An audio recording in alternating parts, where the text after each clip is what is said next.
Hello and welcome back to my channel. I'm sharing with you a step-by-step guide on how to make one of my favourite Lebanese recipes called wara anab mahsha, which in Arabic means stuffed vine leaves. This may look like the Turkish or Greek dolmades, but differs as it has spices and is served warm with a cool dollop of natural yogurt. This is another family recipe, and I've noticed that we make it a little bit differently from how I've seen on various YouTube videos. There is another version of this, which is a really tasty vegetarian version, which I'll have up on my channel soon if you want to check it out. Now let's get started on the recipe. The star of this dish is the vine leaves. I'm going to be using these delicious brined vine leaves, sometimes be a little bit too salty. I gently unwind them from the roll and rinse them under cold water. The jarred vines can be found in Middle Eastern grocery stores. This jar was purchased at my local greengrocer, but you can also find them online if they're not available in your area.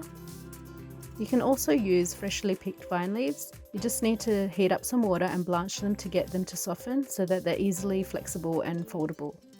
When I was little, we used to have 2 grapevines, and we made this dish very often in the spring and the summer. I will leave them to soak in the water for a while to get rid of the excess salt. I now prepare the stuffing for the wara anab, starting with 125 grams of mincemeat, beef or lamb, browning off the meat and adding in 3/4 cup of washed rice. I use basmati rice, but you can also use a short or medium grain rice if that's your choice. Now to add in the seasoning, which is half a teaspoon of cumin, half a teaspoon of cinnamon, 1/4 teaspoon of black pepper, 1/4 teaspoon of white pepper, 1/4 teaspoon of garam masala, and 1/8 teaspoon of cayenne pepper. I do like a bit of heat in my food, so you may want to reduce the amount of pepper in the recipe. I also add in 1/4 teaspoon of salt. Now I'm doing a final rinse of the grapevine leaves. I place them in a pasta strainer to allow them to drain off. Off camera, I've sorted all the vine leaves and cut out any of the stems so they're ready to be stuffed. I line the bottom of the saucepan with the vine leaves that are not suitable as they have tears or are not big enough to stuff. This layer will prevent the vine leaves on the bottom from being burnt. Traditionally, the bottom of the saucepan is filled with lamb or steak cutlets, which is what we do on special occasions, so it looks extra good.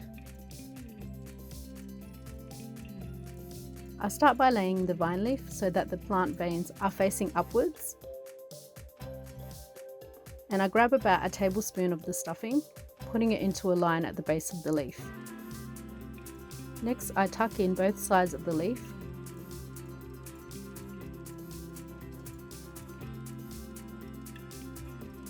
And roll it into a pipe shape, then fold the ends tightly at the top of the leaf.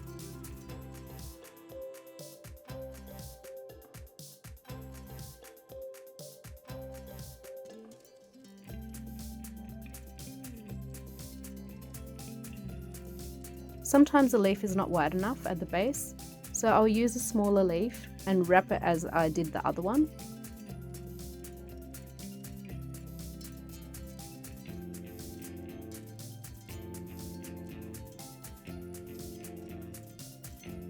Please consider subscribing and hitting that notification bell so you don't miss out on any of the new videos I have coming out.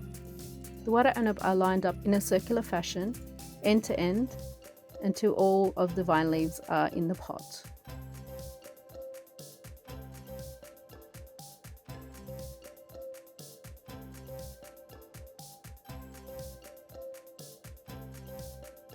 I like to cover them with the broken vine leaves to ensure that they don't move. I'm making a small batch for you guys, smaller than I would normally make. And because I don't have a small enough plate, I'm going to be using these bamboo skewers to secure them. Now I'm adding in about 500 ml of water so that it just covers the wara anab. Then I place a small plate to weigh them down so they don't move while they're cooking. It is important to leave about 10 centimeters of room at the top of the saucepan to allow for the rice to cook and expand.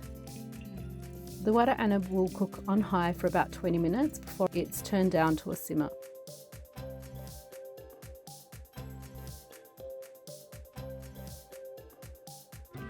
The next part will depend on the rice used. On average, it will take about 45 minutes to an hour on a simmer to cook them through.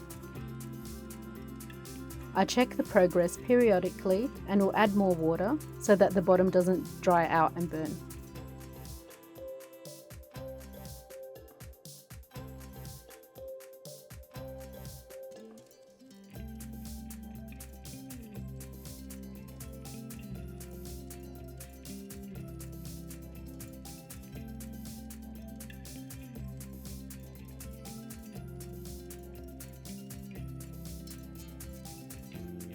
You'll know when the wara anab is almost done, as the leaves will change colour and the rice will expand.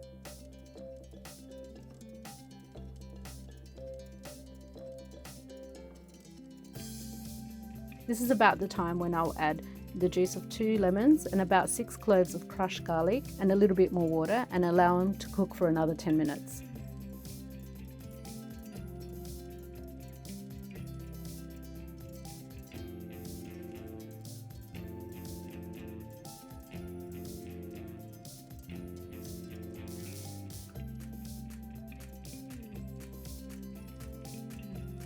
I've allowed the vine leaves to cool down and have removed the top layer.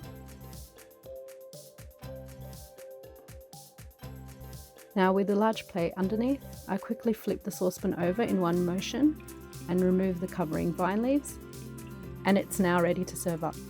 Now how good does that look?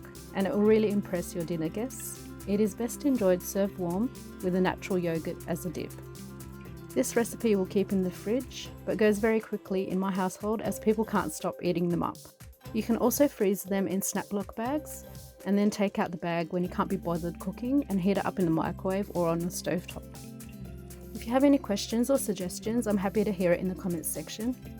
I hope you have a go at making this recipe, and I'd love to hear how you went with it.